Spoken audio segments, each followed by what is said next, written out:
আমি তোমার শাশুড়ি মাথায় হাত দিয়ে বলছি, আমি 1 টাকা চুরি করিনি। কাচ্চি কে রে? আজ আবার কি হয়েছে?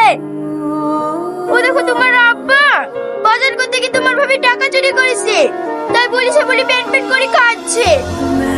আব্বা তোমার খাওয়া বড় কোনো অসুবিধা হয় তা টাকা চুরি করো কেনে? ভালো ভালো বসে টাকা দিয়ে দাও, নাহলে ঘাট ধাক্কা দিয়ে বাড়ি থেকে বের করে দেবো। আজ যদি ও টাকা না দেয় না, ওর খাওয়া দাওয়া সব বন্ধ। ঠিক আছে লে, আমি খাবো না যতক্ষণ তোদেরকে টাকা না করে দিতে পারবো। তোমার একলা খাওয়া বন্ধ না, টাকা যদি না আসতে পারো না তাহলে খুশনিরও খাওয়া বন্ধ। তুমি ও কথা বলো না বৌমা, ও খুব অসুস্থ, ওকে খেতে দিও। ওকে খেতে দিতে পারি, শিগগির আমার টাকা দে। ঠিক আছে, আমি এক্ষুনি আনছি।